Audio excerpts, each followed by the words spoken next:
My name is Brenna Walsh, and I used to believe that family meant everything. I learned the hard way that I was wrong. It was 2:47 in the morning when my world fell apart. I know the exact time because I kept staring at the clock on the hospital wall, watching the numbers change while my life crumbled around me. The waiting room smelled like old coffee and fear. My hands wouldn't stop shaking. "Mrs. Walsh?" Dr. Martinez appeared in front of me, still wearing his scrubs. His face told me everything before he even spoke. "I'm so sorry. We did everything we could, but the injuries from the car accident were too severe. Your husband didn't make it through surgery." The words hit me like a punch to the chest. Marcus was gone.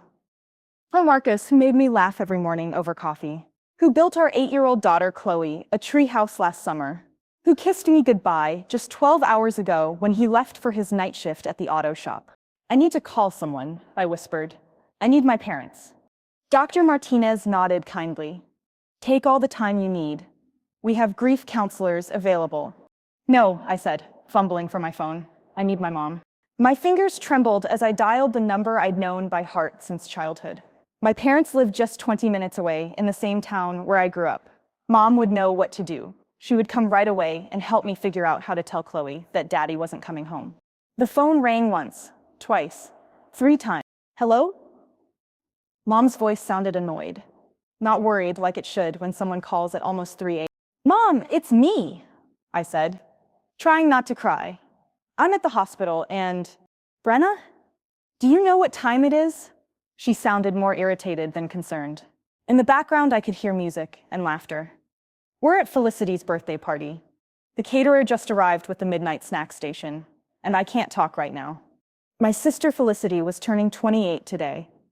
Well, yesterday now, he always had elaborate parties that lasted for days. But this was different. This was an emergency. Mom, please listen to me," I said, my voice breaking. "Marcus is dead." The line went quiet, except for the party sounds in the background. Someone was laughing about something. A man's voice, probably Dad, was telling someone about the wine he brought from his collection. "Oh, honey," Mom finally said, and her tone was the same one she used when the grocery store ran out of her favorite yogurt. That's terrible. Really awful. But sweetie, we have 50 people here right now. This party cost us $3,000, and your father spent weeks planning the menu. Can we call you tomorrow? Or maybe Sunday?"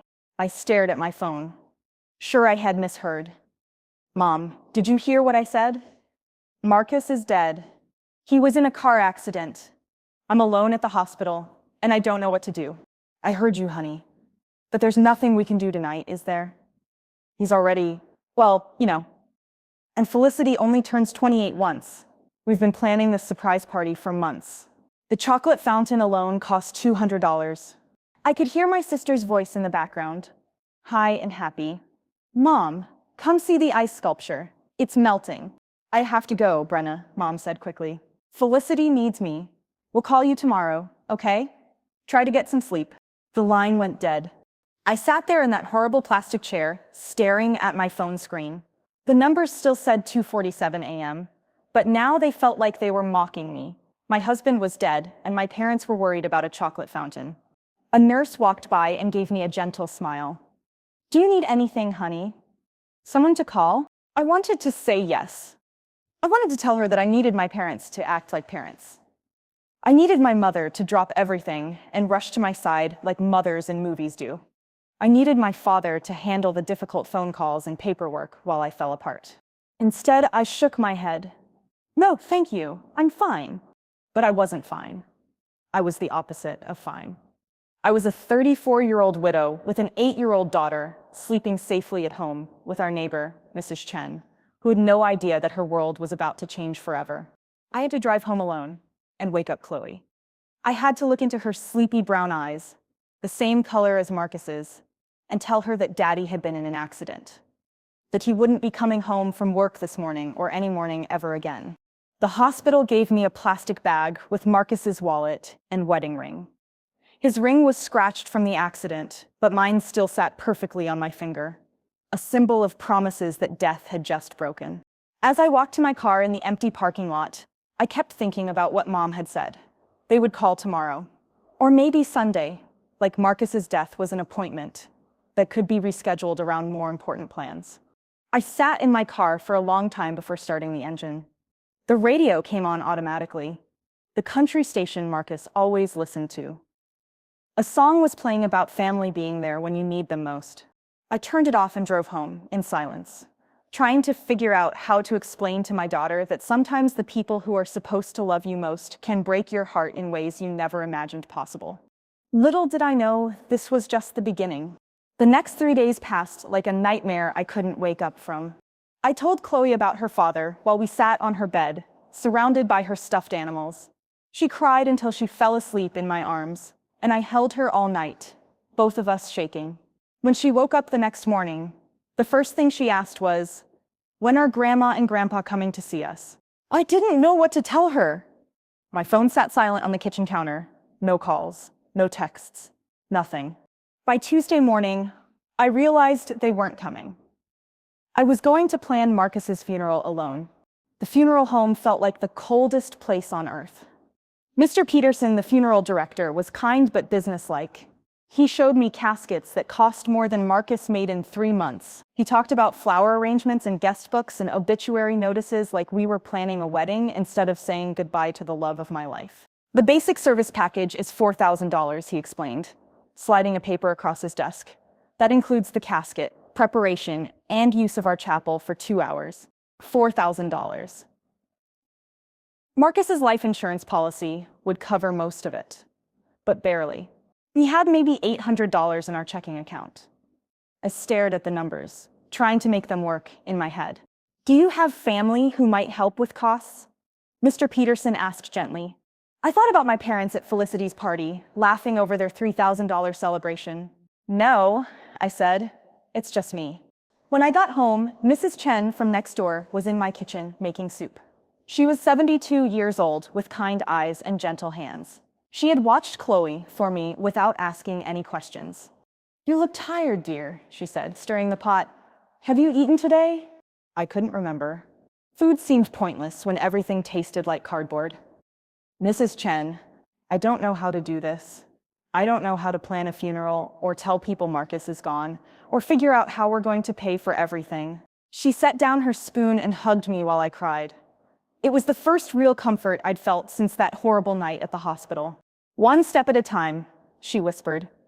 "That's how we do hard things. One step at a time."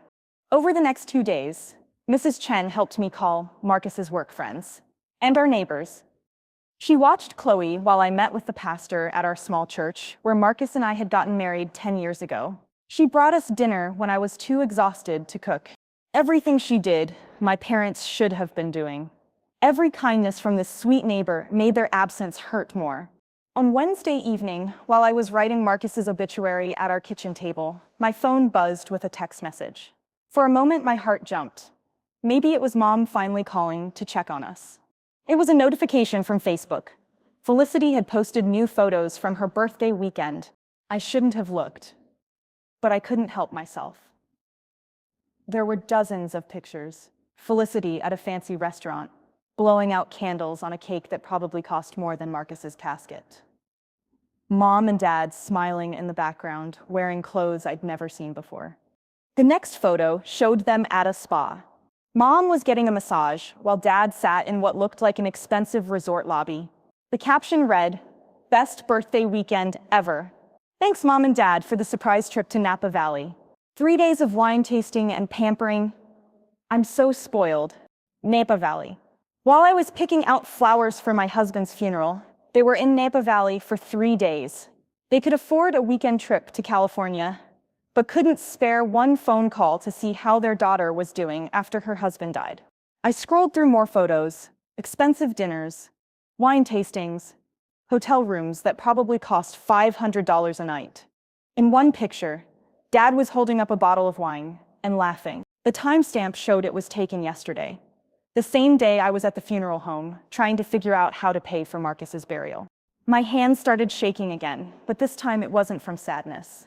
It was from anger. I called their number. This time, I wasn't going to let them brush me off. Mom answered on the third ring, and her voice was cheerful and relaxed. Brenna? Hi, honey. How are you doing? How am I doing? I repeated, staring at the funeral papers spread across my table. Mom, my husband died 4 days ago. Oh, right, yes. I'm so sorry about that, sweetheart. We've just been so busy with Felicity's birthday weekend. She wanted to go wine tasting. And you know how your father loves his wine? We couldn't disappoint her on her special weekend. Her special weekend, I said slowly. Mom, I've been planning Marcus's funeral alone. Chloe keeps asking where you are. I had to tell my 8-year-old daughter that her father is dead, and she wanted to know why her grandparents didn't come to help us. There was a pause. In the background, I could hear Dad talking to someone about wine varieties. Well, honey, what did you want us to do? I mean, Marcus was already gone. It's not like we could have changed anything. And we had already paid for Felicity's trip. The hotel was non-refundable. I closed my eyes and counted to 10, like Marcus used to do when he was trying not to lose his temper. I wanted you to be here for your daughter and granddaughter. I wanted you to help me figure out how to live without my husband. I wanted you to act like parents. That's not fair, Brenna. We are good parents. We've just been dealing with our own stress lately. Do you know how much Felicity's party cost? And now she's talking about getting engaged to that boyfriend of hers. We'll probably have to pay for a wedding next year. A wedding.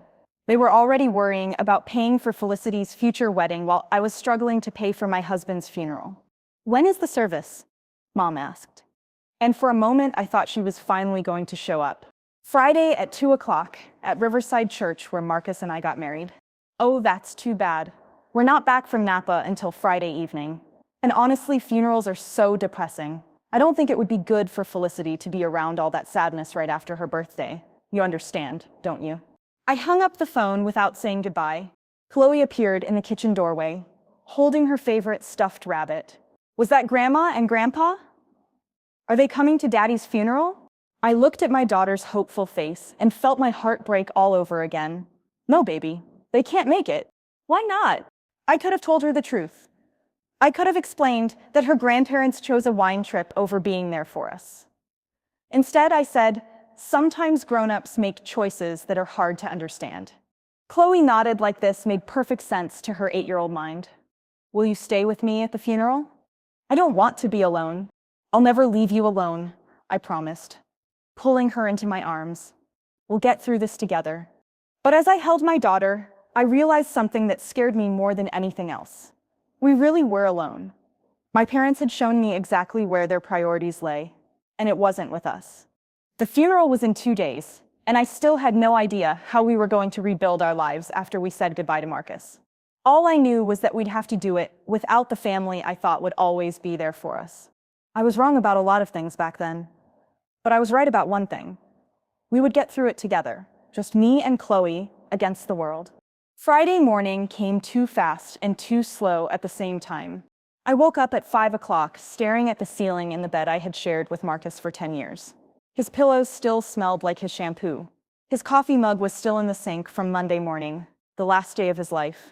I couldn't bring myself to wash it. Chloe crawled into bed with me around 6, her hair messy from sleep.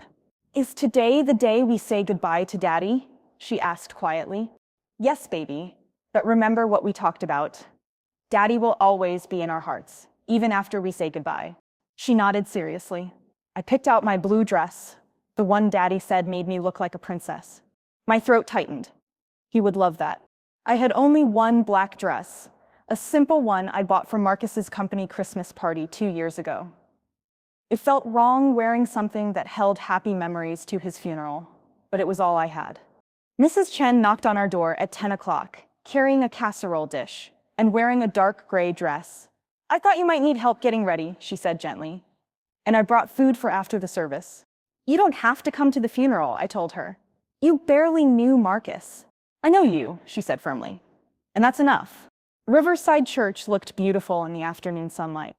Marcus and I had chosen it for our wedding because of the big windows that let in so much light. Pastor Williams had decorated the altar with white lilies. Simple flowers that didn't cost too much but looked elegant. As people started arriving, I stood in the front entrance with Chloe, greeting everyone. My stomach twisted every time someone new walked through the doors. I kept hoping to see my parents' familiar faces, even though I knew they weren't coming. Marcus's friends from the auto shop came wearing their best suits. His boss, Mr. Rodriguez, hugged me tight and whispered, "Marcus was the best mechanic I ever had, and the best man too." Our neighbors filled 3 whole rows. People from the library, where I worked, sat together, some of them crying before the service even started. Marcus's college roommate drove 4 hours from Portland just to be there. But the front row, the row reserved for family, stayed empty, except for me and Chloe. "Mommy," Chloe whispered as we took our seats, "where is everyone? Where are Grandma and Grandpa and Aunt Felicity?" I looked around at all the people who had come to honor Marcus. Good people who cared about us, but not the people who should have cared the most. "Sometimes people can't come to important things," I said carefully. "But look at all these people who love Daddy. Look how many friends we have." Pastor Williams spoke about Marcus with real warmth in his voice. He talked about how Marcus never charged Mrs. Patterson full price when her old car needed repairs because she lived on a fixed income. He mentioned the time Marcus spent his whole weekend helping the church fix their bus for the youth group trip. "Marcus Walsh was a man who showed love through actions," the pastor said. "He believed that what you do matters more than what you say." Those words hit me hard. What you do matters more than what you say. My parents had said they loved me my whole life. But when I needed them most, their actions showed something different. Marcus's college friend, Tommy, stood up to speak. Marcus used to say that family isn't just about blood. It's about who shows up when life gets hard. He showed up for all of us, and today we're showing up for him. I started crying then, really crying for the first time since the hospital. Not just because Marcus was gone, but because I understood what Tommy meant. The people in this church were more family to us than my actual family had ever been. During the service, my phone buzzed with a text message. I almost ignored it, but Chloe saw me glance at it. "Is it Grandma?" she asked hopefully. I looked at the message. It was from my mother. "Sorry, we couldn't make it. Felicity had food poisoning from the wine tasting. Hope it went well. Thinking of you. XOXO. Hope it went well." Like Marcus's funeral was a school play or a work presentation. I stared at that text message in complete disbelief. Felicity had food poisoning, so neither of my parents could come. Not even my father could drive 20 minutes to be there for his daughter on the worst day of her life. "Was it Grandma?" Chloe asked again. "Yes," I said, putting my phone away. "She said she's thinking about us." After the service, people came up to offer hugs and memories of Marcus. Mrs. Patterson from down the street told me how Marcus had fixed her car for free when her husband was in the hospital. A woman I didn't recognize said Marcus had helped her change a flat tire in the rain last winter and wouldn't take any money for it.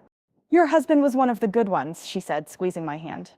All these stories about Marcus's kindness made me proud and heartbroken at the same time.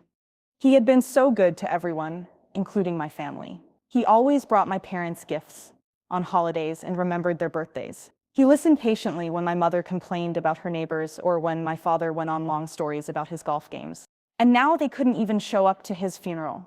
As the church emptied out, I sat in the front pew with Chloe, not ready to leave yet. This was the last place Marcus would ever be.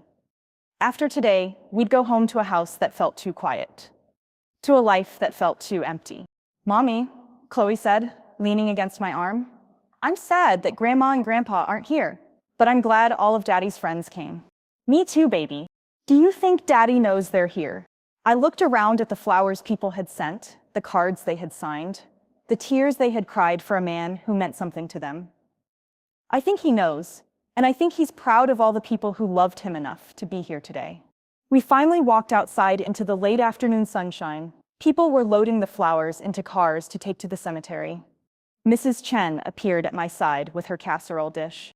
"Come on," she said gently. "Let's go home. You have good friends waiting there with food and hugs." As we drove away from the church, I realized something important. My parents had taught me what family wasn't supposed to look like. But all these people, Mrs. Chen, Pastor Williams, Marcus's friends, our neighbors, they had shown me what real family actually was. It wasn't about blood or last names or who you were born to. It was about who stayed when things got hard. Who brought you food when you couldn't cook. who sat with you when you cried, who showed up when it mattered. My parents had failed that test completely, but I was surrounded by people who had passed it with flying colors. I still had no idea how Chloe and I were going to manage without Marcus. I still didn't know how we'd pay all the bills or if we'd have to sell our house. But I knew we weren't really alone. We had a different kind of family now, the kind that actually showed up. 2 weeks after the funeral, I learned what the phrase "picking up the pieces" really meant. It meant waking up every morning and remembering all over again that Marcus was gone. It meant making coffee for one person instead of two. It meant finding his work boots by the door and not being able to throw them away. But mostly, it meant trying to figure out how to keep our life together when everything felt like it was falling apart. I went back to work at the library on a Wednesday. My boss, Miss Martinez, had told me to take as much time as I needed, but we couldn't afford for me to stay home any longer. The funeral had cost $4,200. Marcus's life insurance paid most of it, but we still owed $800 to the funeral home. Our house payment was due in 10 days. The electric bill sat on the kitchen counter, marked "Final Notice" in red letters. I had exactly $237 in our checking account. At work, everyone was extra kind to me. They brought me coffee and didn't ask me to work the busy Saturday shifts. But their kindness made me want to cry, which made it hard to help customers find books or answer questions about library cards. The worst part was coming home to our empty house. Chloe got off the school bus at 3:30 every day, and Mrs. Chen watched her until I got home at 6. When I walked through our front door, the silence felt like a weight on my chest. "How was school today?" I asked Chloe every evening, and she always said "fine" in a small voice that told me it wasn't fine at all. On Thursday, her teacher called me at work. "Mrs. Walsh, I'm concerned about Chloe," Miss Rodriguez said gently. "She's been very quiet in class, and yesterday she got angry when another student accidentally knocked over her crayon box. She threw her math worksheet in the trash and said math was stupid." "That doesn't sound like Chloe," I said, though part of me wasn't surprised. I had been angry at random things too, like the mailman being late or the grocery store being out of Chloe's favorite cereal. "I think she's processing her grief, which is completely normal, but I wanted you to know." "Has she talked about her father at all?" "Sometimes. She asks when he's coming home, and I have to remind her that he can't.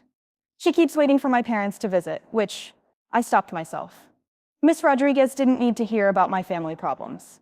If you need resources for counseling or support groups, I can get you some information," she offered. Counseling sounded wonderful, but I had looked into it already. The grief counselors in our town charged $60 per session.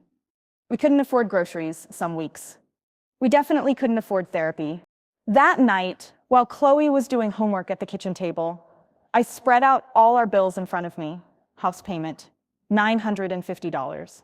Electric bill, $112. Car payment, $240. Groceries, about $300 a month if we were careful. My salary at the library was $1,200 after taxes. Every month, we were short at least $400. I started looking at houses for rent in the newspaper. Small apartments that would be cheaper than our house payment.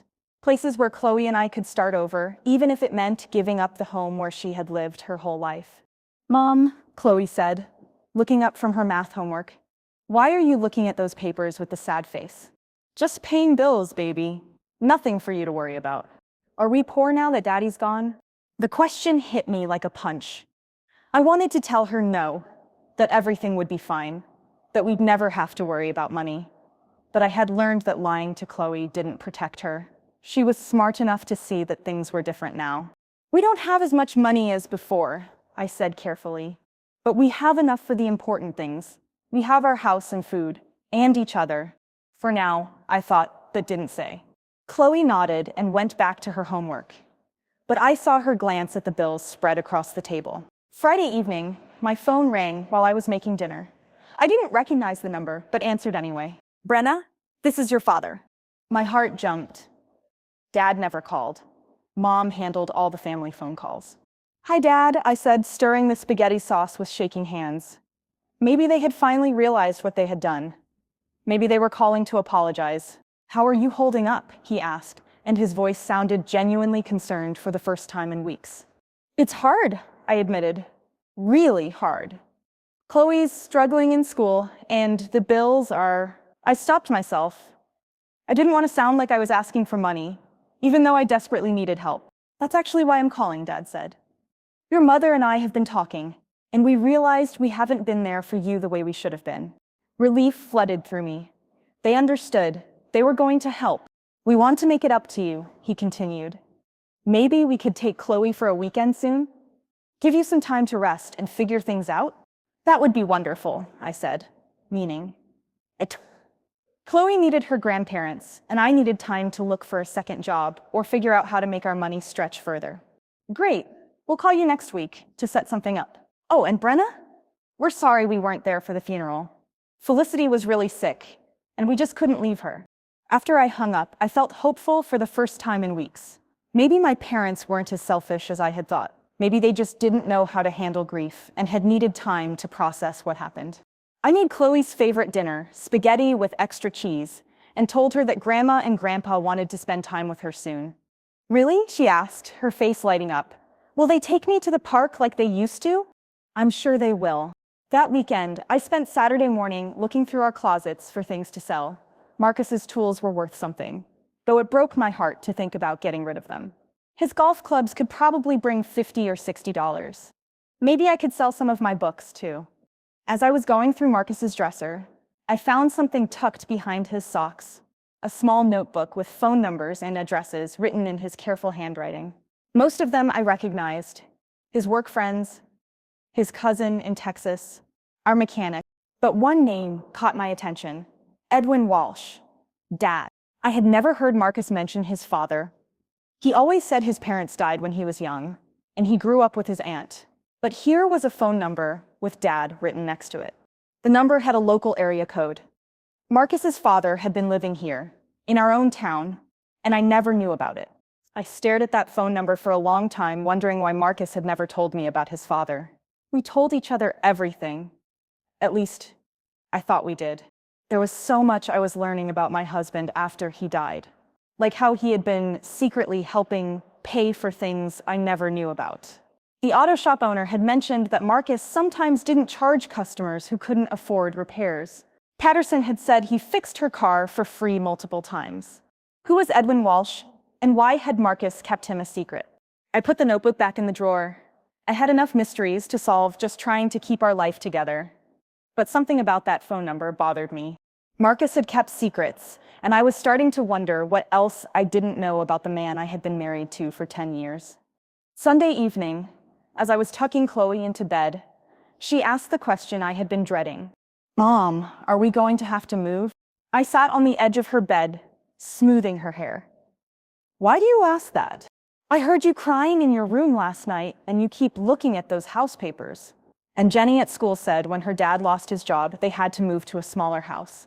I wanted to lie, to tell her everything would stay the same.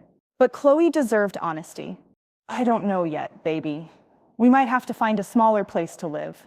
But wherever we go, we'll go together, okay? She nodded, but I saw tears in her eyes. I don't want to leave Daddy's house. I know. I don't want to either. After she fell asleep, I sat in the kitchen with that notebook open in front of me, staring at Edwin Walsh's phone number. Marcus had died with secrets, and my parents had shown their true colors when I needed them most.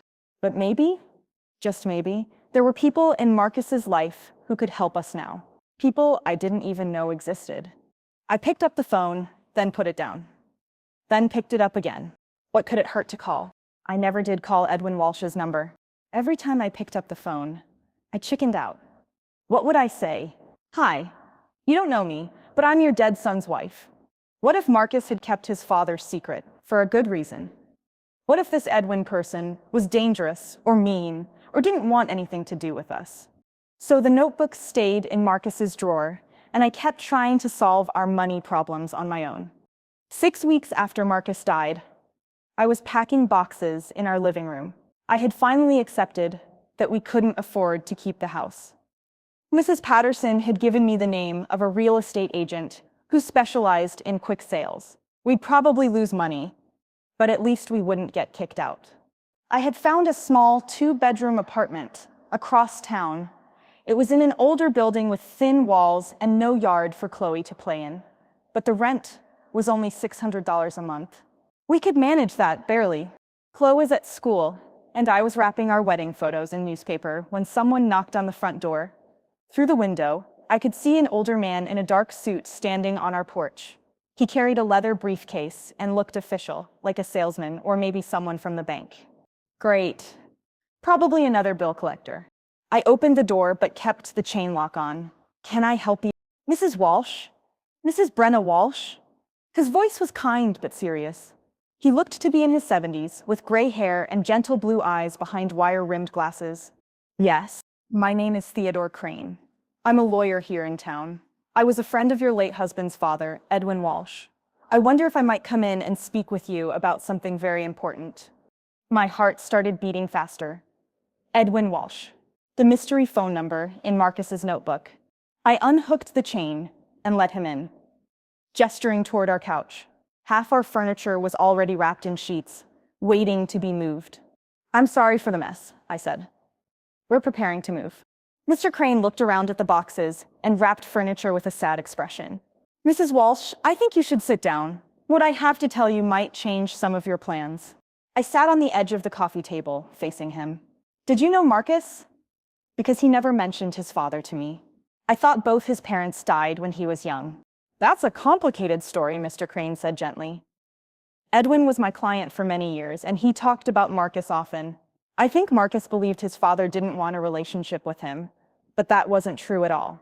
He opened his briefcase and pulled out a thick folder. Edwin Walsh died 3 months ago, Mrs. Walsh.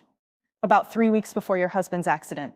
3 months ago, Marcus had been acting sad around that time. But when I asked what was wrong, he said it was just work stress.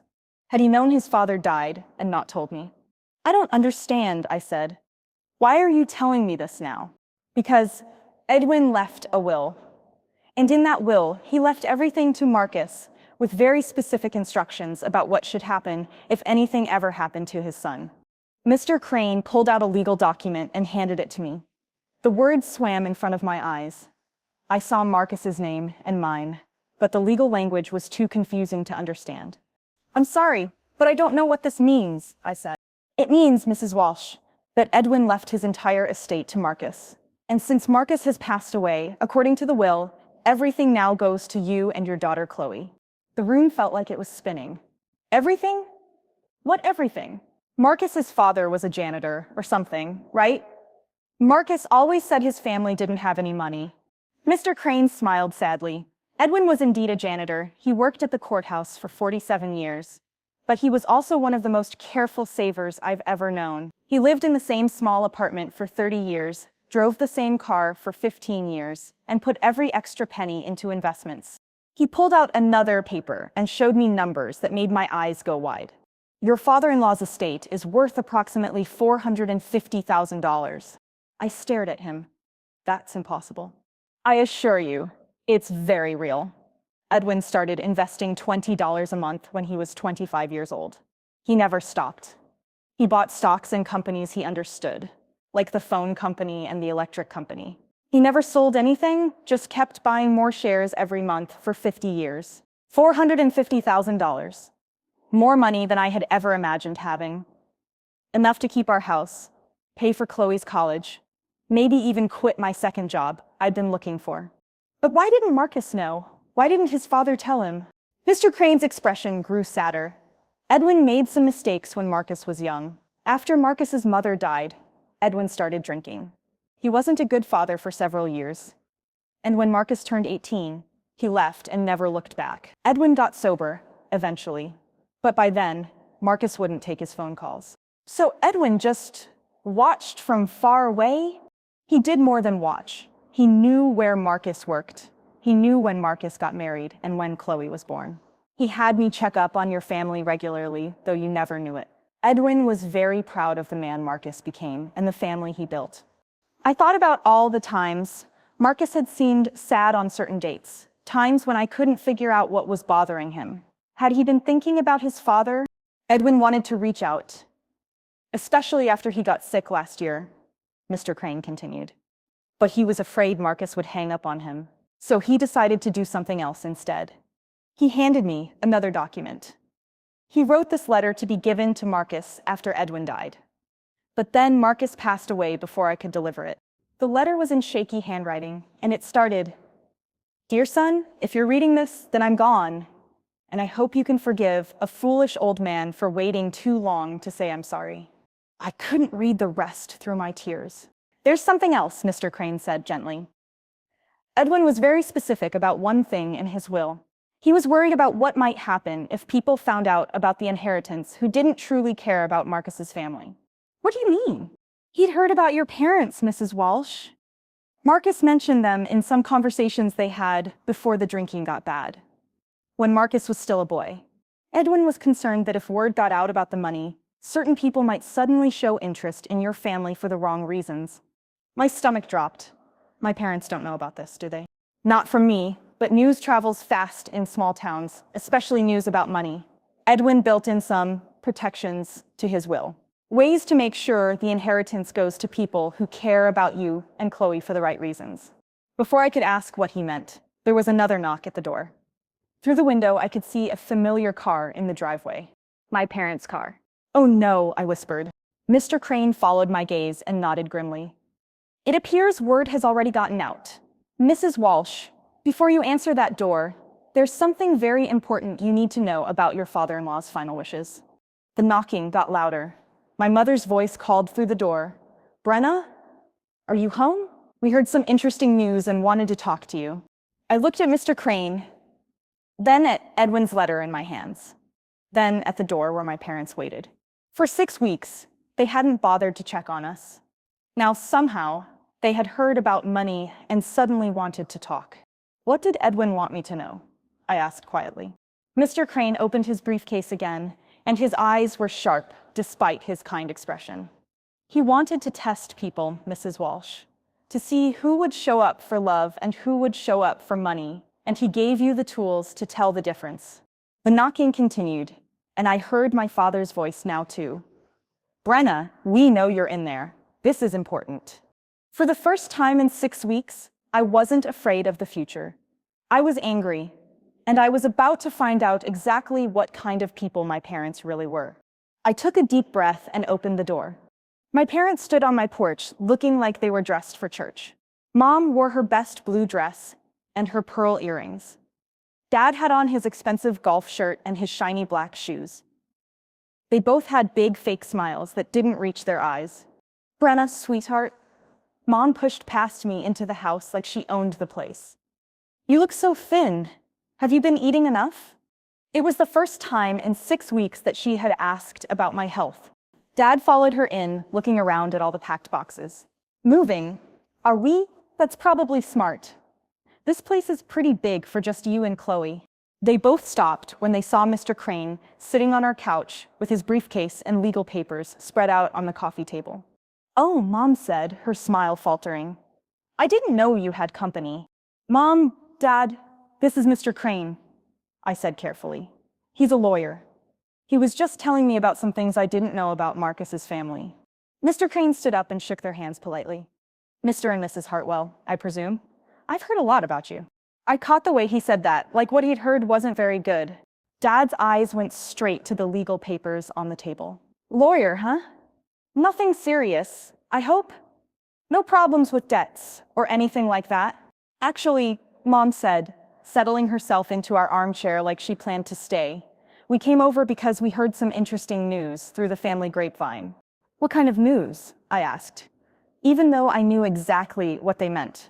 "Well," Dad said, sitting on the edge of the couch, "someone at the courthouse mentioned that there might be some kind of inheritance involved with Marcus's family. We just wanted to make sure you're handling everything properly." There it was, 6 weeks of silence, and now they were here because someone had told them about money. "We've been so worried about you two," Mom continued, her voice dripping with fake concern. "Living here all alone, trying to manage everything by yourself. We should have been more involved." "More involved," I repeated. "Where were you when I needed help planning Marcus's funeral?" Mom waved her hand like she was brushing away a fly. "Oh, honey, that was such a difficult time for everyone. We were dealing with our own grief, and Felicity needed us so much during her birthday weekend." "Grief?" I asked. "You barely knew Marcus." "Of course we knew him," Dad said, sounding offended. He was family. We loved Marcus like a son. Mr. Crane cleared his throat softly. Mrs. Walsh, perhaps you'd like to tell your parents about what we've been discussing. I looked at my parents' eager faces, then at Mr. Crane's knowing expression. Edwin had been right. They hadn't come to ask how Chloe and I were doing. They hadn't come to apologize for missing the funeral. They had come because they smelled money. Marcus's father left him some things, I said simply. His father? Mom leaned forward. I thought Marcus's parents were dead. His father died a few months ago. Before Marcus. And yes, he left Marcus an inheritance. Dad tried to look casual, but I could see the excitement in his eyes. Well, that's wonderful. I mean, not wonderful that he died, but wonderful that he thought of you and Chloe. How much are we talking about here? Robert, Mom scolded, but she was leaning forward too. You can't just ask about amounts. It's a family matter, Diane. As Chloe's grandparents, we have a responsibility to help make sure this inheritance is handled properly. Actually, I said, Mr. Crane has been handling everything just fine. Oh, I'm sure he has, Mom said quickly. But lawyers charge so much money. And families should stick together during times like this. We could help you manage whatever Edwin left. Make sure it's invested properly for Chloe's future. What exactly are you suggesting? I asked. Dad cleared his throat. Well, as family, we feel responsible for Chloe's welfare. Maybe we could help oversee the inheritance. 50% would be fair. After all, we are her grandparents, and we want to make sure she's taken care of. 50% of money that wasn't even theirs. Money from a grandfather they'd never met, left to a granddaughter they'd ignored for 6 weeks. 50%, I repeated. It's only fair, Mom said. Family money should stay in the family, and we have experience with investments and financial planning. Mr. Crane was watching this conversation with a very serious expression. He caught my eye and gave a tiny nod. You know what? I said. You're absolutely right. Family should stick together. Chloe should hear this conversation. Oh, she doesn't need to worry about grown-up money talk, Dad said quickly. I think she does. She's been asking about her grandparents for weeks. She'll be so happy to see you. I went to the kitchen and called Mrs. Chen, who brought Chloe over within 10 minutes. When Chloe walked in and saw her grandparents, her face lit up for the first time in weeks. Grandpa, Grandpa, she ran to hug them both. I missed you so much. Where have you been? Mom hugged her back, but I noticed she was careful not to mess up her hair. We've been very busy, sweetheart, but we're here now. Are you here because you missed me and Mommy? Chloe asked hopefully. Dad patted her head. Of course we missed you, Pumpkin. We're here because we love you and want to make sure you're taken care of. Chloe looked confused. But you didn't come when Daddy died. Mommy said you were too busy. That was a misunderstanding, Mom said quickly. We're here now, and that's what matters.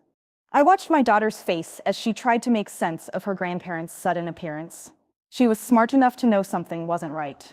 Chloe, I said gently, your grandparents heard some news about our family. They want to talk about some money that your great-grandfather Edwin left for us. Chloe's eyebrows went up. Her great-grandfather Edwin. I never met him. No, sweetie. He died before you could meet him, but he left some money to take care of you and me. That was nice of him, Chloe said simply. Your grandparents think they should help us take care of the money, I continued. They think they should get half of it. Chloe looked at her grandparents with that serious expression she got when she was thinking hard. Half of the money that great-grandfather Edwin left for me, Mommy. Well, yes, Dad said, looking uncomfortable. We're family, and family shares. But you didn't share when we needed food, Chloe said quietly. And you didn't share when Mommy was crying every night. And you didn't come to Daddy's funeral to share being sad with us. The room went completely silent. Chloe walked over to her backpack by the door and pulled out an envelope. She had decorated it with crayons, flowers and hearts and a picture of our family. I made this for you, she said, walking back to her grandparents. Mom helped me with the spelling, but all the words are mine. She handed the envelope to my mother. Mom told me you might come today. She said you probably didn't come to help us feel better about Daddy dying, but for another reason. I wrote you a letter. Mom took the envelope with hands that had started to shake. Chloe, sweetie, you don't need to. Open it, Chloe said firmly. I want you to read it out loud so everyone can hear. Mom looked at Dad, then at me, then at Mr. Crane. Her hands were shaking harder now. "Go ahead, Diane," Dad said, but his voice sounded nervous. With everyone watching, Mom opened the envelope with trembling fingers. Inside was a single sheet of paper, covered in Chloe's careful 8-year-old handwriting.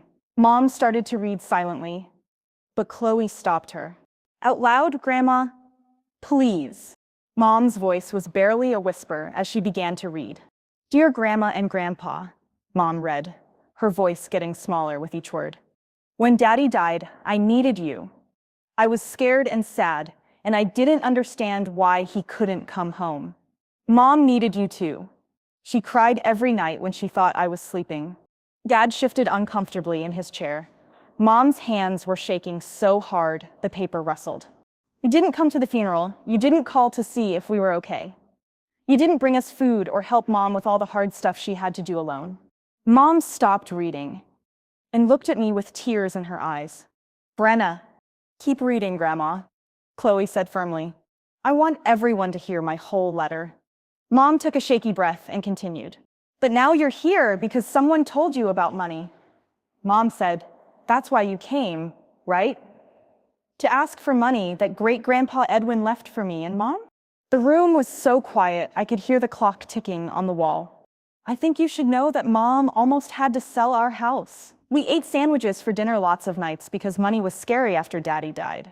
You could have helped then, but you were too busy with Aunt Felicity's party." Dad's face was turning red. "Now, Chloe, that's not fair. We didn't know things were so hard for you." "You didn't ask," Chloe said simply. "You didn't call or visit or check on us at all." Mom kept reading, tears now flowing down her cheeks.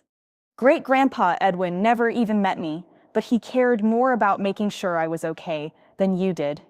I still love you because you're my grandparents. But I understand now why Daddy said Mom's family made him sad sometimes." I remembered Marcus saying that, usually after family dinners when my parents had spent the whole time talking about expensive things they had bought or trips they were planning. He never said it mean, just sad. "The money isn't for you," Mom continued reading. "It's for me to go to college someday and for Mom to not be scared about bills. Maybe if you had come when we were sad, instead of when you heard about money, things would be different." Mom's voice broke completely, but she forced herself to finish. "Love, Chloe. P.S. Mom says I'm too young to understand grown-up problems. But I understand that when people you love are hurting, you show up. You didn't show up." The silence in the room was deafening. Mom folded the letter with trembling hands, tears dripping onto the paper. Mr. Crane stood up slowly. "That was beautifully written, Chloe. Your great-grandfather Edwin would have been very proud of you." "You knew my great-grandfather?" Chloe asked.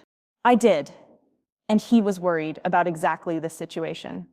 He was afraid that people might show up asking for his money who didn't really care about you and your mother." Mr. Crane reached into his briefcase and pulled out another envelope.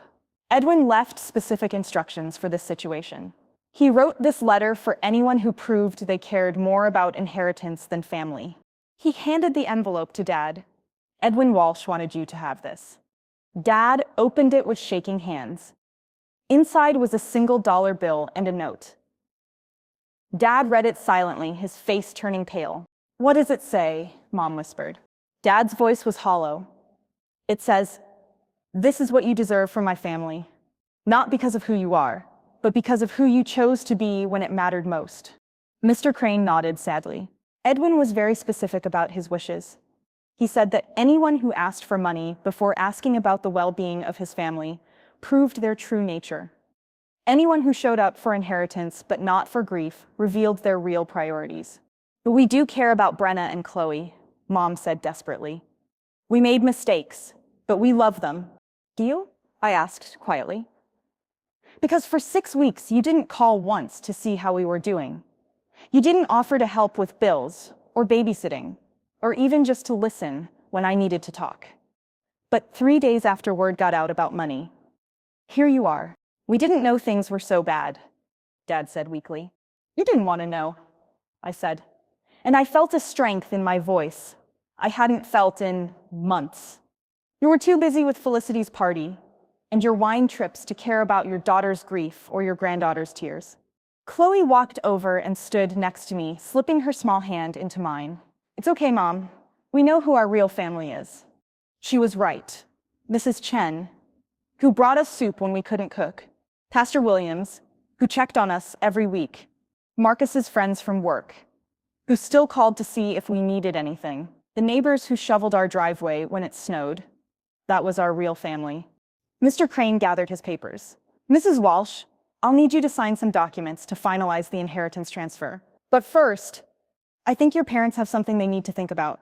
Mom stood up, still clutching Chloe's letter. Brenna, please. We know we made terrible mistakes. Can't we start over? I looked at my mother, really looked at her. She was crying real tears now, not the fake ones she used when she wanted sympathy.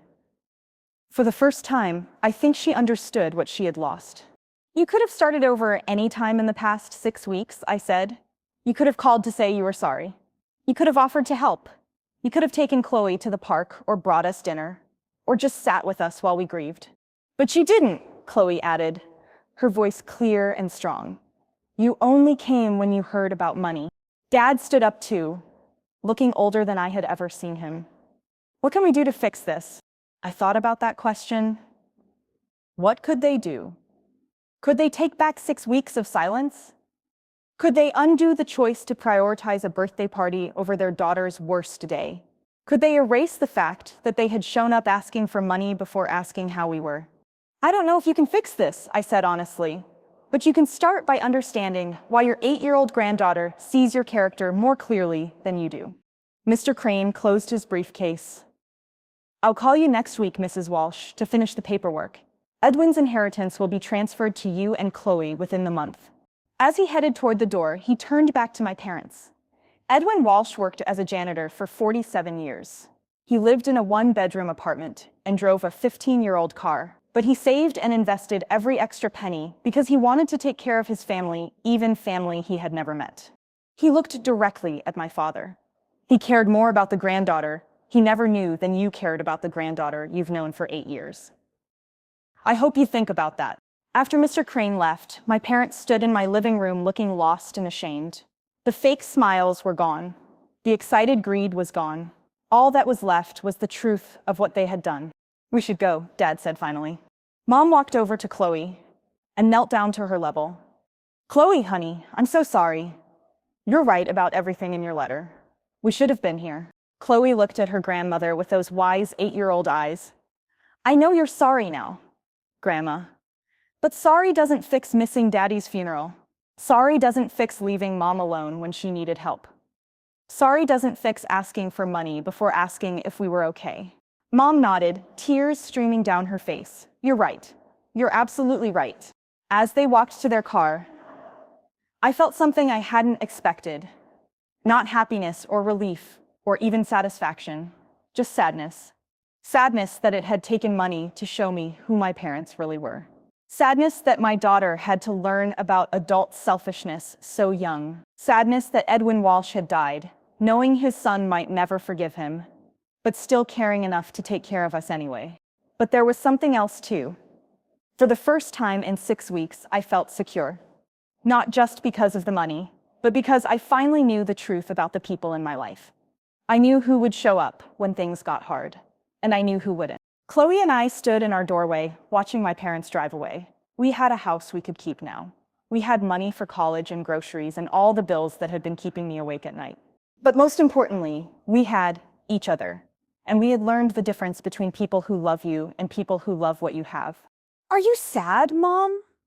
Chloe asked, still holding my hand. A little, I said honestly. But I'm proud of you. You're the bravest, smartest little girl I know. Daddy would be proud of us too, she said with certainty. She was right. Marcus would be proud of how we had handled this. He would be proud that his daughter saw through people's false words to their true actions. He would be proud that we had learned to recognize real family when we saw it. And somewhere I hoped Edwin Walsh knew that his money had gone to people who would use it with love, not greed. People who understood that family isn't about blood or names or what you inherit. It's about who shows up when it matters most. 1 month later, I was unpacking boxes in our living room again. But this time, we were unpacking to stay. The inheritance paperwork had gone through exactly as Mr. Crane promised. $450,000, enough to pay off our house completely, put money away for Chloe's college, and still have enough left over to feel safe for the first time since Marcus died. But the money wasn't the most important thing Edwin Walsh had given us. He had given us something much more valuable: the truth about the people in our lives. I was hanging up our wedding photos when Chloe came running in from the backyard where she was playing with her friend Emma from next door. "Mom, Mrs. Chen is making cookies and she wants to know if we want to help." "Of course we do," I said, smiling. Mrs. Chen had become like a grandmother to Chloe, the kind of grandmother who showed up without being asked, who remembered what kind of cookies Chloe liked, who listened when Chloe wanted to talk about missing her daddy. As we walked next door, I thought about how much had changed in the past month. Not just the money, though that had changed everything about our daily stress. It was more than that. I felt like I could breathe again. Mrs. Chen's kitchen smelled like vanilla and brown sugar. She had flour in her gray hair and a big smile on her face as she showed Chloe how to roll the cookie dough into perfect balls. "How are you doing, dear?" she asked me quietly while Chloe was focused on her cookies. "Really doing?" "Better," I said, and meant it. Some days are still hard. I miss Marcus every single day, but I'm not scared anymore about how we're going to survive. "And your parents?" I had told Mrs. Chen about what happened with the inheritance. She had listened without judgment, though I could see the anger in her eyes when I described how they had shown up asking for money. "They've called a few times," I said. "Dad called last week to ask if we wanted to come to Sunday dinner. Mom sent Chloe a birthday card with $50 in it, even though her birthday isn't for 3 months." "What did you tell them?" "I told them we're not ready yet. Maybe someday we can have some kind of relationship again. But they need to understand that trust has to be earned back. And Chloe..." I looked at my daughter, carefully placing chocolate chips on her cookies. "Chloe says she forgives them, but she doesn't want to pretend everything is okay when it's not." Mrs. Chen nodded approvingly. "Smart girl. She gets that from her mother. I think she gets it from her father too. Marcus always said actions mattered more than words." While the cookies baked, Chloe and I sat at Mrs. Chen's kitchen table doing homework. Chloe was working on a school project about family trees. She had drawn our small family, me, her, and Marcus, in the center. But around the edges, she had drawn Mrs. Chen, Pastor Williams, Emma's family, and some of Marcus's friends from work. "This is my real family tree," she explained to Mrs. Chen. "Not just people who are related to me, but people who take care of me and love me." Mrs. Chen's eyes filled with tears. "I'm honored to be on your tree, sweetheart." "You belong there," Chloe said matter-of-factly. "You showed up."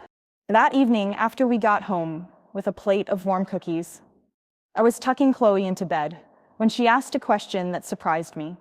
"Mom, do you think Great-Grandpa Edwin is happy about what happened?" I thought about that. Edwin Walsh, who had worked for almost 50 years and saved every penny because he cared about family. He had never met, who had been wise enough to see that money sometimes reveals people's true nature, who had given us not just financial security, but a way to understand what real love looks like. "I think he's very happy," I said. "I think he's happy that his money is taking care of us, and happy that we learned something important about family." What did we learn? We learned that the people who matter most aren't always the ones you expect. Sometimes a neighbor can be more family than blood relatives. Sometimes a friend can care more than people who are supposed to love you. Chloe nodded seriously. "Like how Mrs. Chen brings us soup when we're sick, but Grandma and Grandpa only came when they heard about money." Exactly like that. I'm glad Great-Grandpa Edwin was smart enough to know the difference.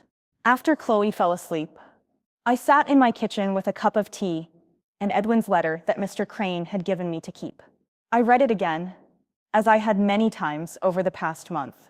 "Dear son," it began, "if you're reading this, then I'm gone, and I hope you can forgive a foolish old man for waiting too long to say I'm sorry. I know I wasn't the father you needed when you were young. I know I let my own pain hurt you when you were just a boy, trying to understand why his mother died." The letter went on to explain how Edwin had gotten sober, how he had followed Marcus's life from a distance, how proud he was of the man his son had become. "I wanted to reach out so many times," Edwin had written, "but I was afraid you would hang up on me. So instead, I decided to do something else. I saved every penny I could for your family, for your wife who loves you and your daughter who carries your smile. At the end of the letter, Edwin had written the words that made me cry every time I read them. I can't give you back the father you should have had when you were young, but I can make sure your family never has to worry about money. I can make sure your daughter has chances you never had.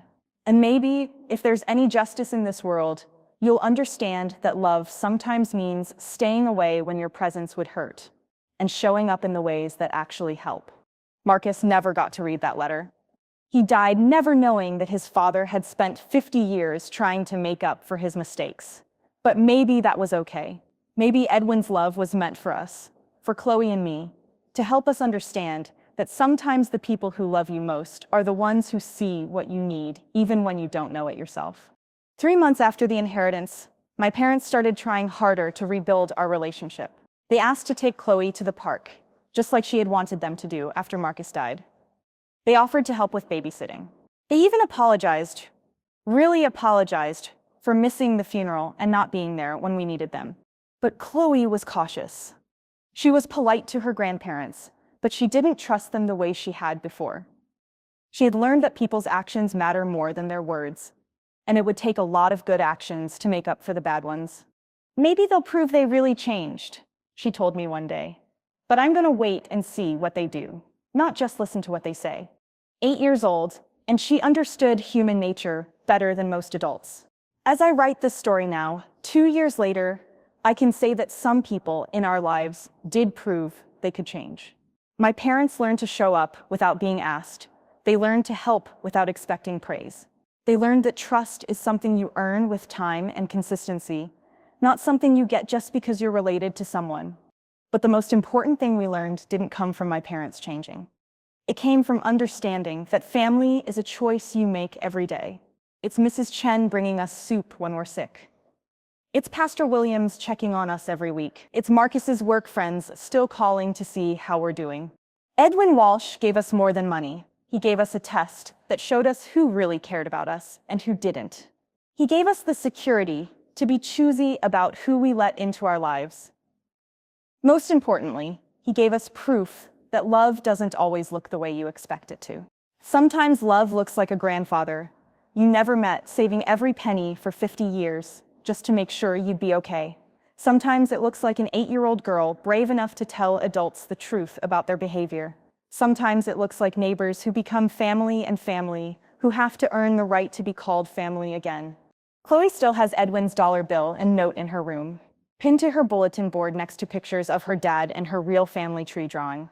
She says it reminds her that money doesn't make people good or bad. Money just shows you who people really are. Marcus would be proud of the woman our daughter is becoming. He would be proud that she learned to value character over convenience, actions over words, and real love over fake promises. And I think Edwin Walsh would be proud too. His money bought us security, but his wisdom bought us something much more valuable. The knowledge that family isn't about who you're born to, but about who chooses to love you when you need it most. Sometimes the people who love you most are the ones who see you most clearly. And sometimes an 8-year-old child understands family better than the adults who should know better. Thank you for joining me on this journey. Where are you listening from? I'd love to know in the comments below. If you enjoyed this tale, please like the video and subscribe to the channel. Your support gives me the motivation to post more frequently.